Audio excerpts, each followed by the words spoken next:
Okay, moving on. So this is interesting. So as you can see, this is a collage of my pictures from before and after. And in 2013, I was pretty, overweight, if you can see. 2016 also I was, and then these pictures are from 2017, um, various months, and this is where I am right now. And I have lost 35 pounds, and I'm still maintaining those.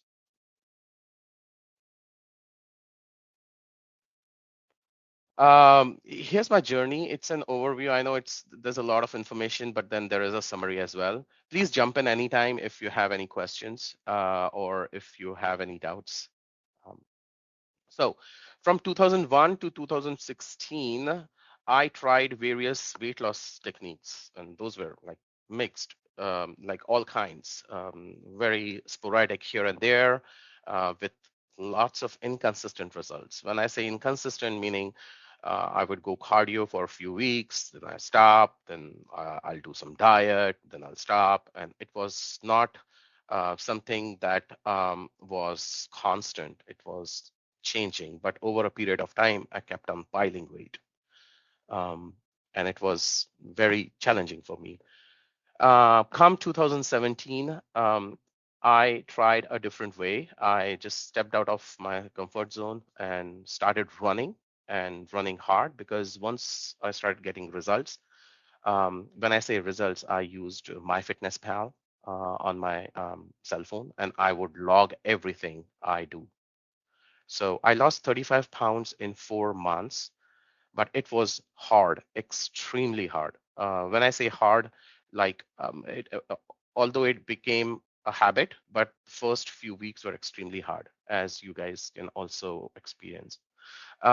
I used to run 4 miles a day. I did some strength and would eat 2 meals a day, um, and lunch and dinner, and then it was kind of, slightly on the diet side. I would not eat much, not as much as before, but I was eating twice a day. So I came down to 150 pounds.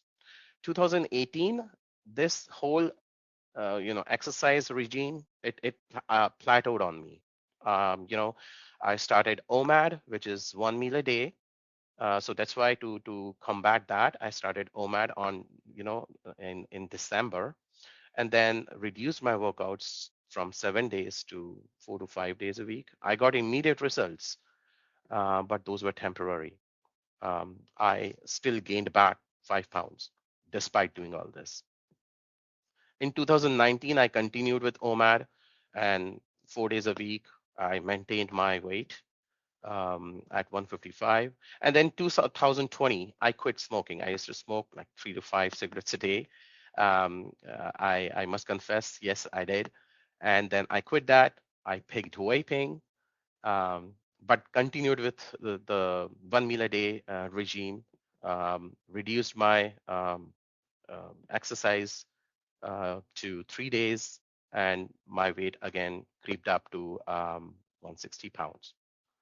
2021, I continued with same routine, and I gained back. I gained 5 more pounds, and these were COVID times, by the way. In 2022, I quit all forms of nicotine. I quit vaping. I completely became nicotine free on March, and then I still continued with OMAD, 3 days a week exercise, but I kept piling weight. And then come 2023, I just peaked on my weight. I was 175 pounds. And as you can see, I had actually gained back 20 pounds out of my all-time, high of 185 pounds. So on March of 23, I started 48-hour fasts twice a week. I read and researched on extended fasting, and I did this little biohacking as an experiment.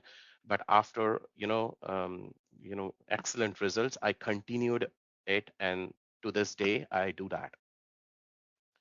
Now I do 2 days a week, 48-hour fast, and then one meal a day, rest of the 5 days, because I am used to eating once a day, um, very normally. It's like in my blood now.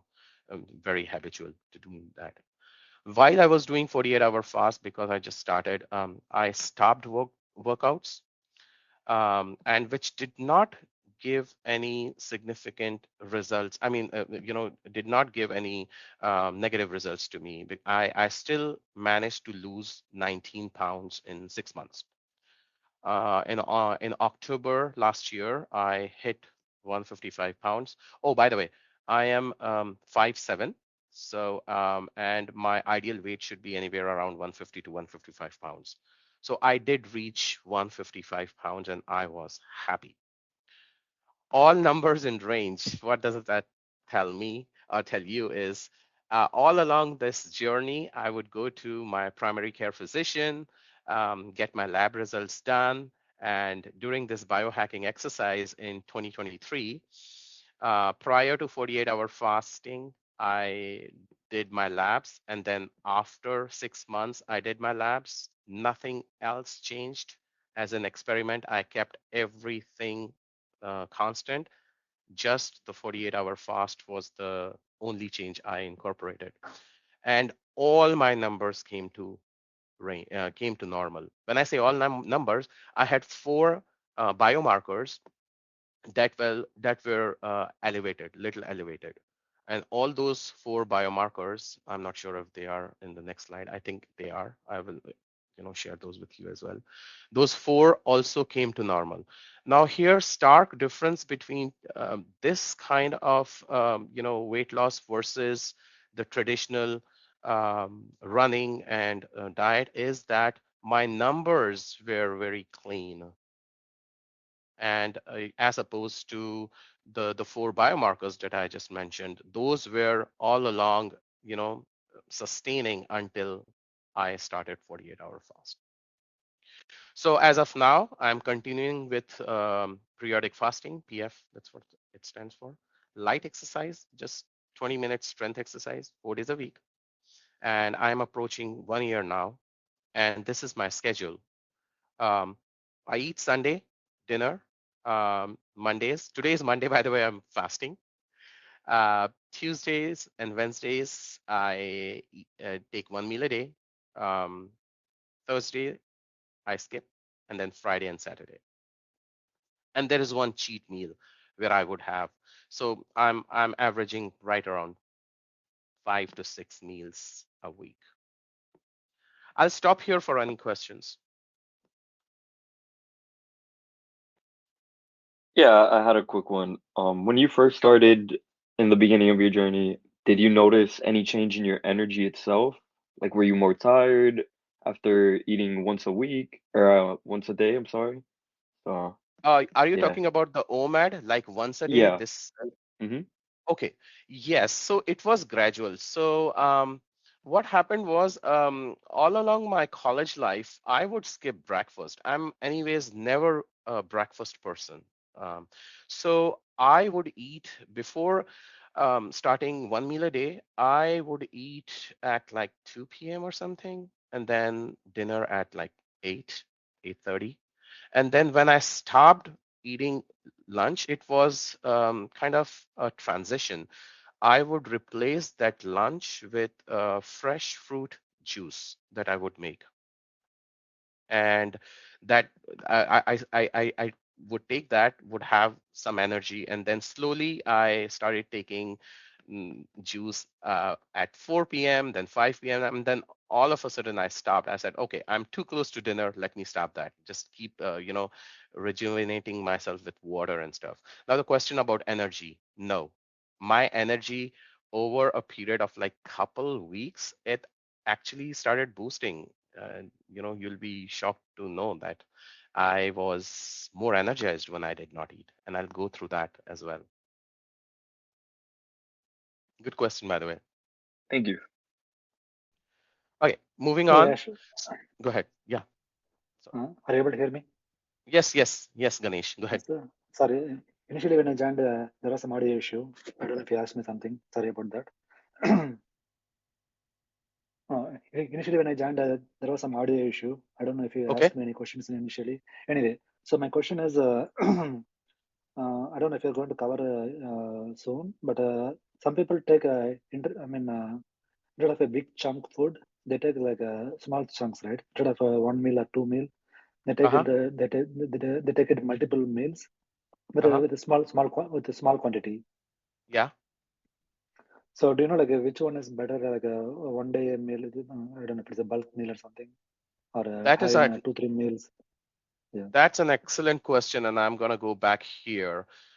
In 2020, 2018, by the way, I'm surrounded with a lot of physician friends, and one of my physician friends, told me exactly what you just, mentioned, Ganesh, that, hey, you should be eating nibbling every 2 to 3 hours, several short, small meals, throughout the day.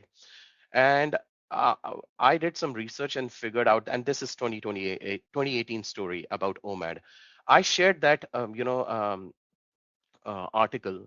It was a journal, medical journal article with him, and I explained him, kind of shared my story that, hey, you know what, OMAD looks much better because what happens is when you keep eating in short intervals of time, your blood sugar never goes down.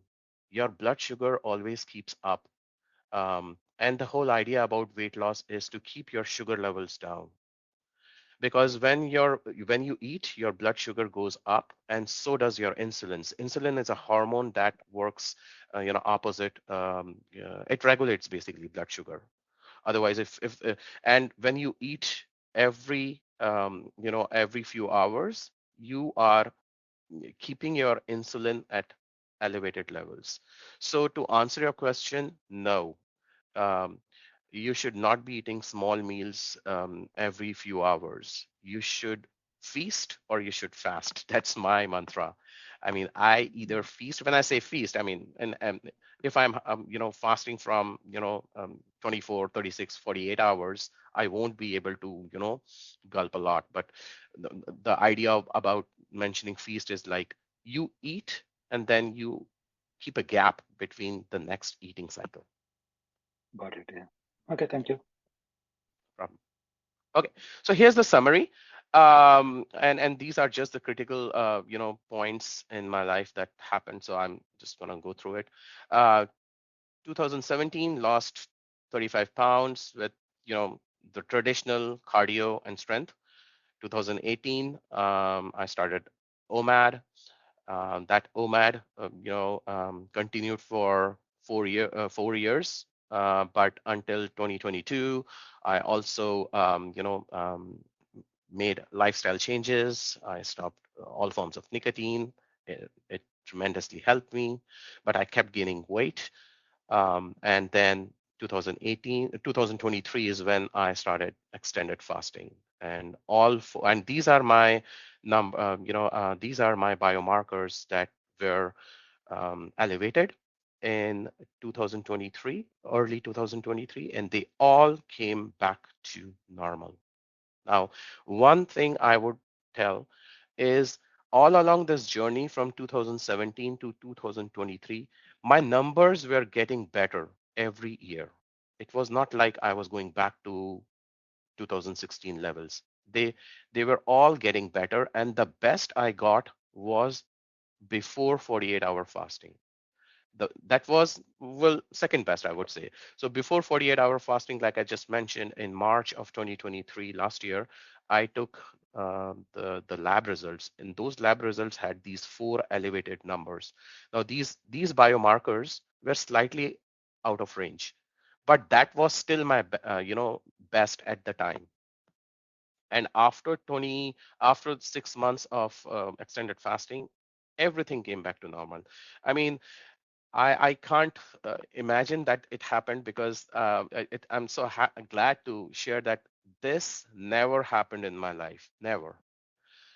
This took me back to 30s, when my results used to be like, I would say, in even in 31 or 32 years of age, I had few biomarkers, one or two biomarkers out of range. But this never happened in my life before. So status quo right now is I'm continuing with standard fasting with light exercise. I'm no more a heavy exercise person right now, and I'm lean. I feel great, and I'm, that's how I'm continuing. Okay, so a little bit deep dive into weight loss methods. The first one is exercise focused. This is the traditional weight loss methodology where you eat less and you move more. It's traditional way of weight loss. This is how, in the marketplace you see all those trainers, gym trainers. They say eat your protein. You should eat twice a day to keep your energy levels high. You should run. You should do all kinds of strength exercises, and which is good. I mean, everything is good. This is not wrong. This is absolutely correct. And by the way, just a disclaimer: these are all my views. This is please don't quote me on this. That this is the only method, or these are the only ones available for weight loss. Mileage varies person to person, but these are just my experiences. So weight loss to me is reducing your own body's carbon footprint.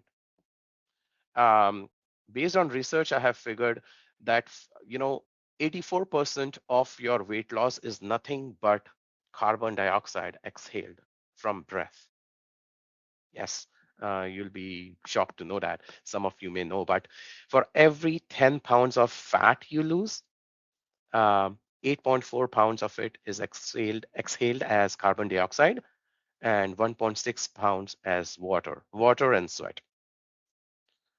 So the big fat fact is the 10 pounds of fat you lose, assuming you are, losing fat, not muscle. Because when you go down to burning muscle, I mean, you are starving. I mean, you are very, underweight, severely underweight. So let's not even go there, because muscle, you don't, you know, burn muscle, because all of your body's fat, majority of your body's fat has to go before your brain starts to chew up on muscle. So muscle is good. You should not, it never gets touched.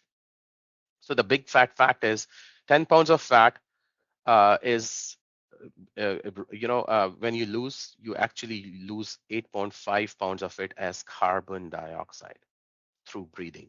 That's why they say, run fast, and then orange theory and those yoga exercises, pranayam, where you breathe in different ways. You take deep breathing, because every time you breathe out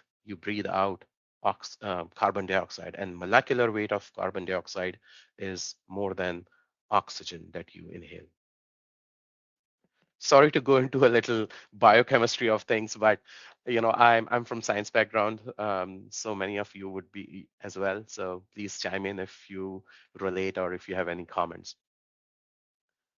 So when you exercise or when you don't, let's say you are not doing anything, you're just there, and you're not doing anything, but you are moving around and you're just going around your daily routine. You have fat in your body and you're breathing oxygen, and then you are exhaling carbon dioxide and you are excreting water. Plus, you are doing some form of energy. This is the basic equation of your daily activity. Either whether you are sitting, walking, exercising, no matter what you do, this is what it is. And the biochemistry of it is, it's the same equation, but it's in more technical terms. C55H104O6 is fat molecule, and then this is oxygen. So fat plus oxygen gives you carbon dioxide and water plus energy, of course. This is the basic equation of our living from chemistry standpoint. So that is exercise focused.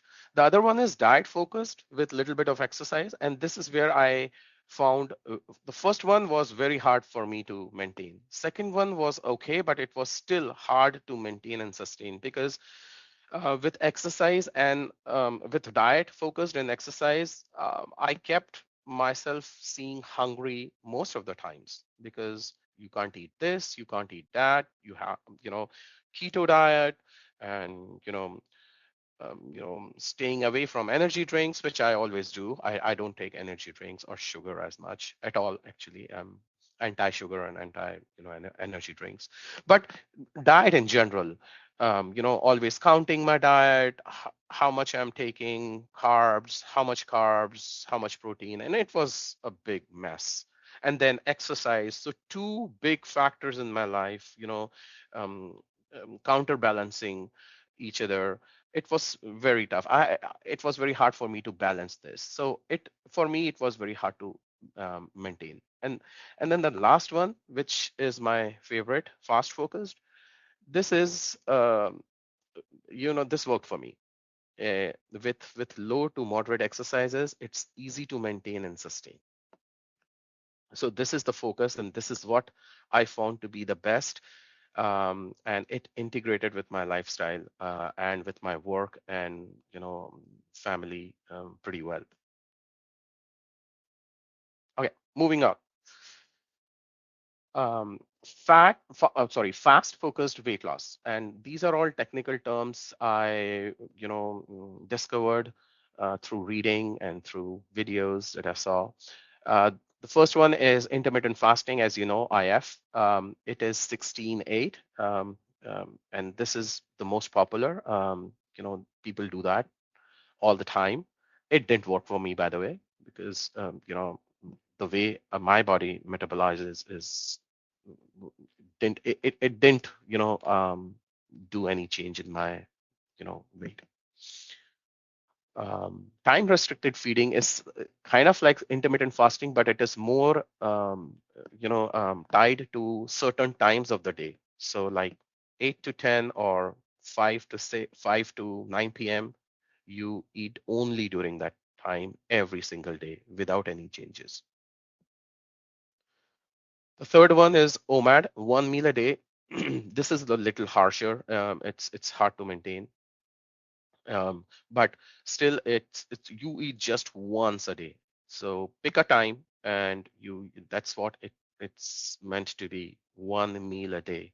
So if you're eating 8 to 9 p.m., during that time you eat, and then at 9 p.m. you just stop. Periodic fasting is what I am doing right now. It is extended fasting. Periodic fasting means you eat one day, you skip the next day completely, then you eat the next, the day after, and then you skip it.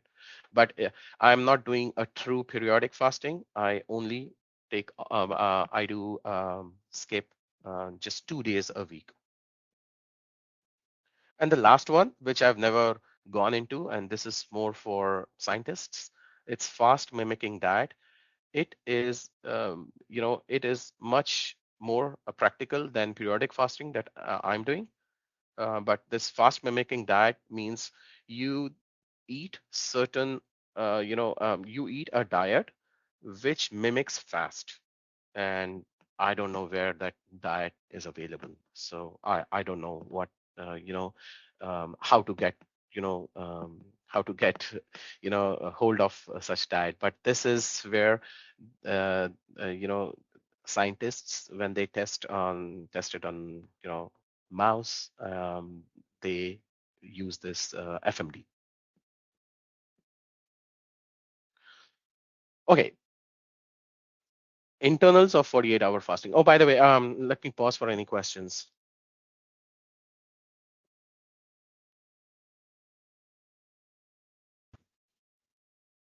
I was just Okay. going to jump in. This is helpful stuff. I do have to hop for another meeting, but I was curious to get your thoughts on just with the, you mentioned your results may vary. I'm considering this for our members for the health and wellness community. How Uh-huh. would we position some of that stuff to say, consider this as a possibility, but then you may or may not get the same results? Any thoughts on that? Yes. So when I say mileage may vary, it's like people quitting out of this. That's what I mean by mileage may vary, because you will get results. That's number Okay. one. Okay. Yeah, that's number one. Number two, people with predisposition may not get benefits out of this. When I started this, I was a generally healthy person. I did not have, for example, diabetes and stuff. Um, but there are people who may not mentally get this. I completely understand because that's what happened to a couple members of my family. I mean, my daughter tried it, my wife tried it for a couple weeks, and they couldn't sustain from. I mean, they didn't have the energy to continue it. My wife had headaches and she was feeling very hungry, so she went back to 2 meals a day. So yeah, that's what I mean by mileage may vary. Got it. Cool. No, that's great. Yeah, I do have to hop, unfortunately. I'll watch the recording offline if you're able to share that with the distro after. Sure, Namit. Thank you. Thanks, Ash. Okay. So in terms of 48-hour fasting, you stay without calorific foods and drinks for 48 hours. Now, ketosis varies from person to person, but for me, it kicks in at right around 42-hour mark. Ketosis is where your brain starts to produce ketones. Actually, it's not your brain. In your it's produced by liver.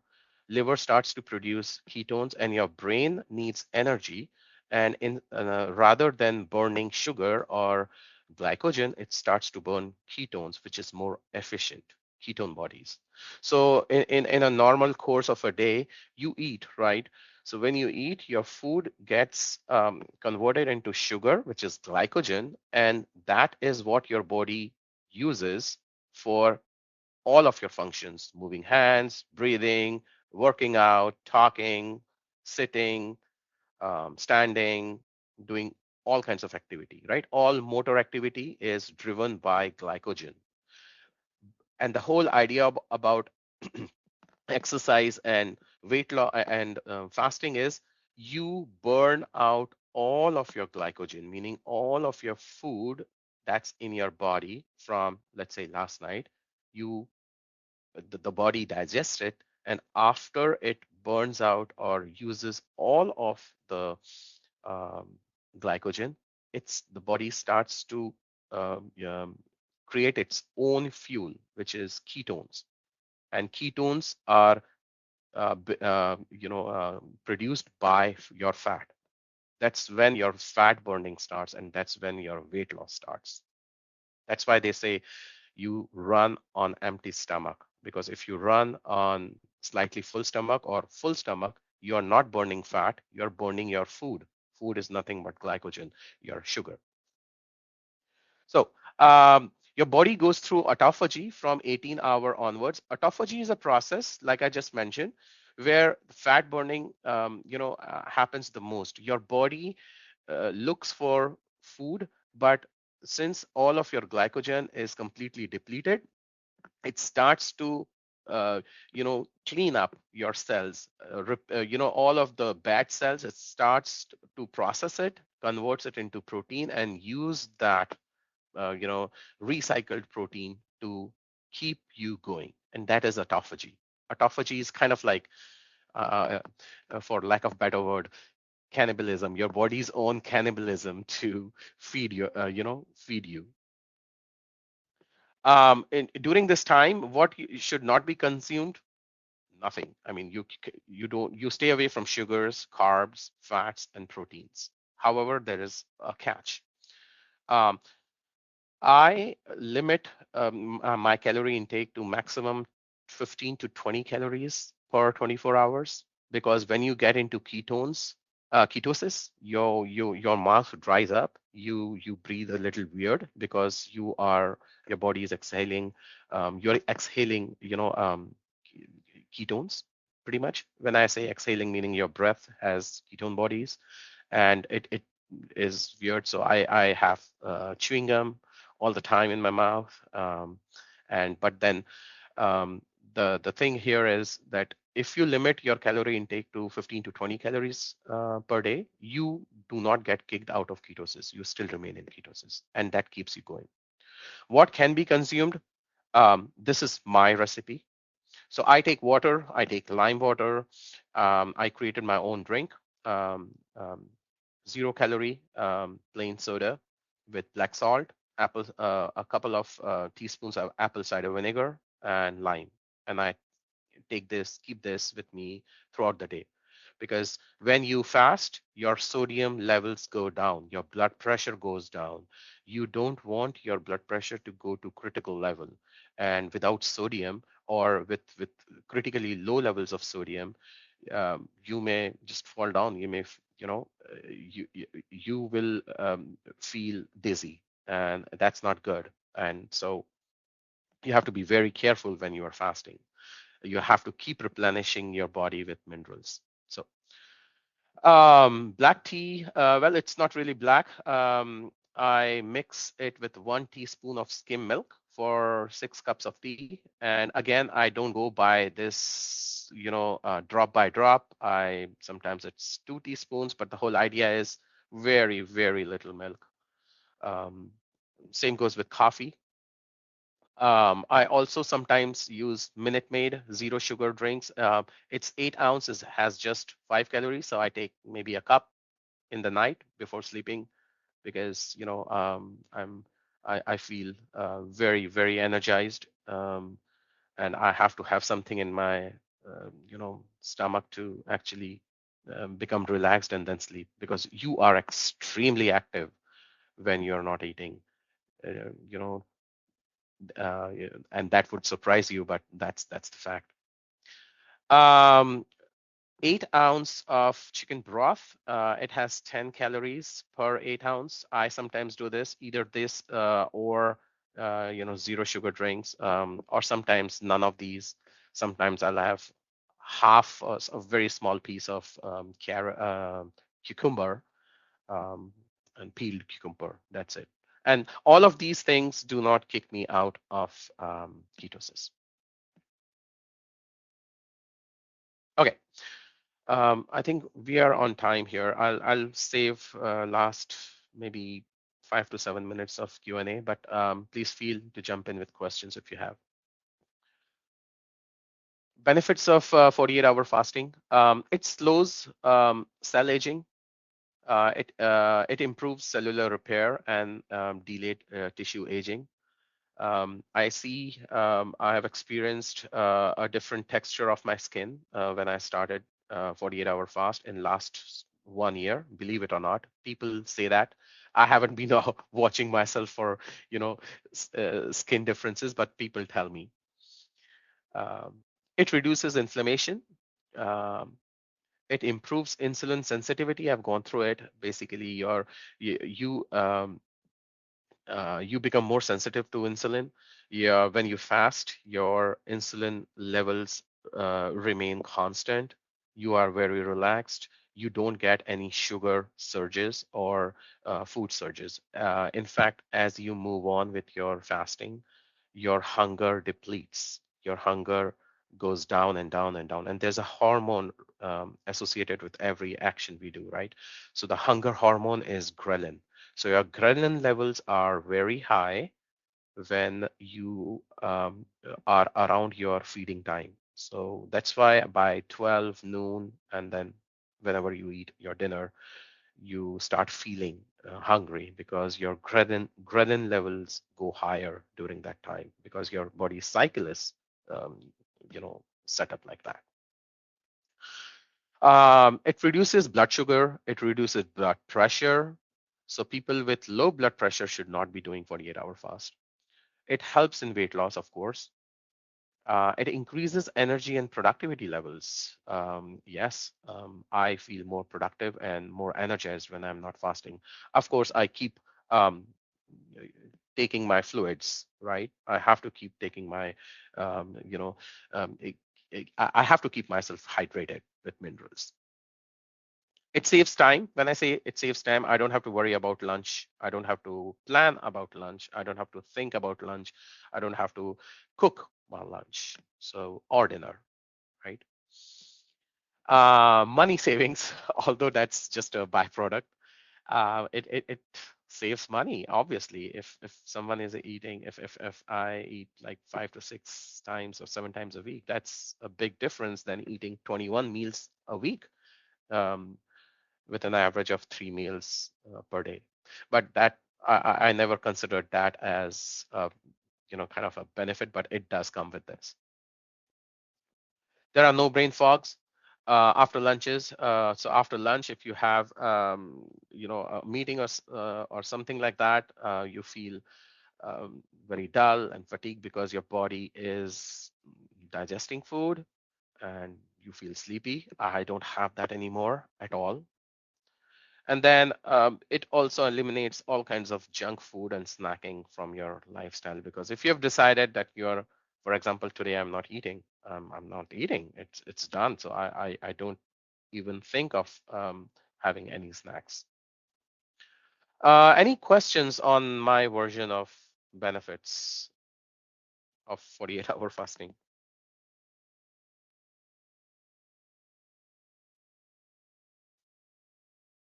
Okay, let me move on. Okay, downsides. So like I said, it's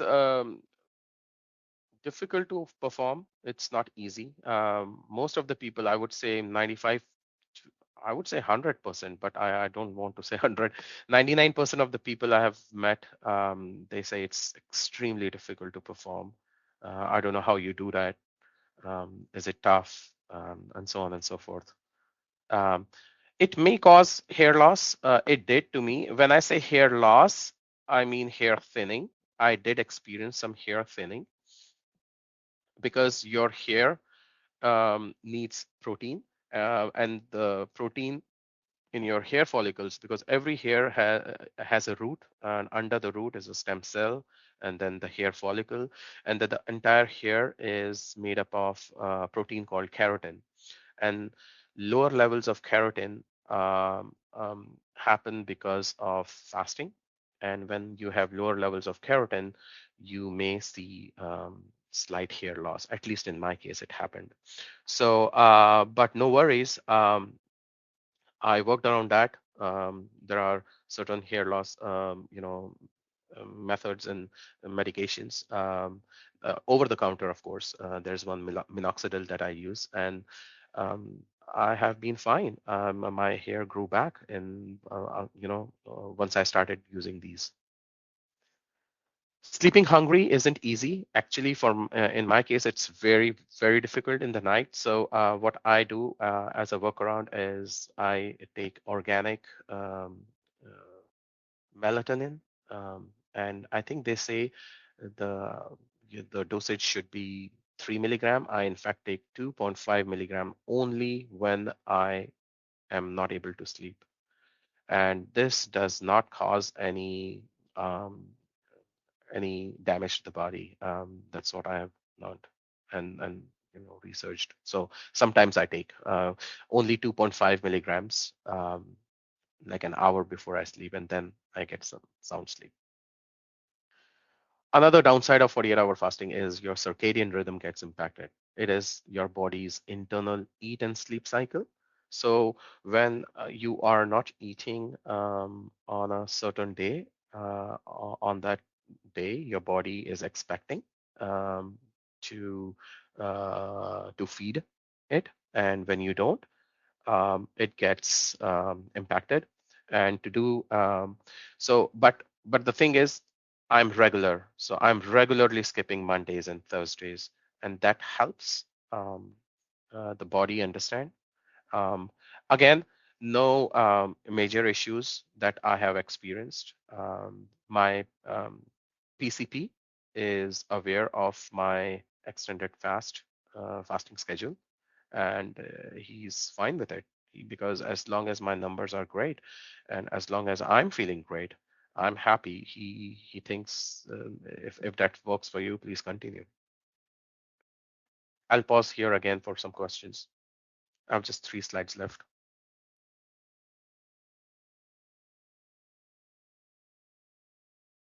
Okay. If there are no questions, moving on. Okay, what are some challenges of 48-hour fasting? To be very frank, this is not commonplace. This is not something that people do very often or at all.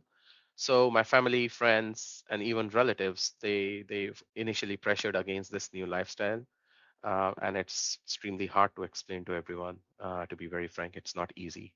Most of the people are just, dismissing this, which is fine for me. But I have sometimes close people or close friends or even family. I share my lab reports with them and tell them, hey, please try to explain me where I'm going wrong, and they have no answers, to be very frank. So but yeah, that is something that is a challenge. It's still uh, right now it is not there because I have convinced them, and some of them have already starting some version of fasting. But yeah, so that's a challenge that I have seen. It may not be sustainable for everyone, that's true. um, People with pre-existing conditions may have difficulty um following it, and people who are predisposed to certain gene expressions. For example, my wife, she gets headaches, and she has some sugar, um, and because of that, it's extremely hard for her to continue to even try this. And the whole idea about different types of weight loss methods is that your body releases different hormones to different weight loss methods, and your metabolism also alters differently with the different weight loss methods. Case in point is I lost 35 pounds with cardio, with exercise focused, but yet my biomarkers were not ideal or did not come to normal range. But when I tried my same weight loss, in fact, I lost less weight with fasting. Even then, my numbers, all my biomarkers came to normal range.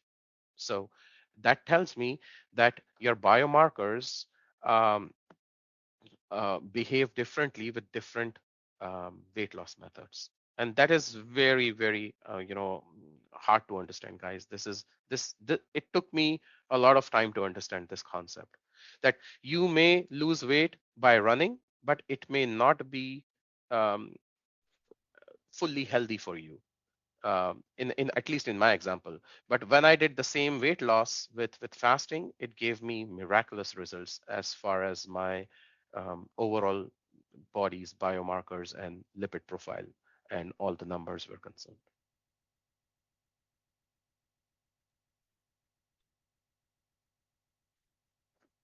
Okay, let me go back here to next one. Okay, road ahead.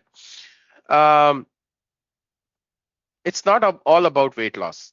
I mean, weight loss should be the initial goal. That was my initial goal, but that's not my final goal, or that should not be anyone's final goal. Weight loss is just a byproduct of healthy living. Um, to me, it's all about longevity, um, increasing lifespan without any health conditions. That is the most critical part of this discussion. To not have any health-related issues. And yes, it's a combination of diet and exercise and meditation, but the secret sauce is really the ratio between the three. And that's where mileages change. There are some people, I have friends who are marathoners, and they run a lot, and they have physical issues with ACLs and knees breaking and stuff. um, and they are happy with that, which is fine. I'm all for running, but for me, it's a combination. It's a whole amalgamation of all these three different ways to keep yourself in a healthy condition. Sustainability, choose something that you can continue long term. So the reason I tapered down from running heavily was that I knew I could not continue when I'm in my 70s or 80s. So I chose this, pardon me for saying this, but easy way, at least for me. which is fasting, that I can still continue long term. And the last one is supplements. That's a whole new discussion, because I am reading up on supplements for longevity. There are some supplements available in the market. I'm still working on it. I have no results as such. I started taking a few supplements. In fact, only just one supplement, to be very frank, since January first week, and I am yet to see any results because it takes time. These multivitamins, they don't show results quick. So okay, I am right on the time. I have 7 more minutes. Please let me know if you have any questions, any comments, anything. Hey Yash, so sorry, I had to drop and rejoin after my meeting. No problem. So I missed a few things, but I will go through the video, I mean the recording.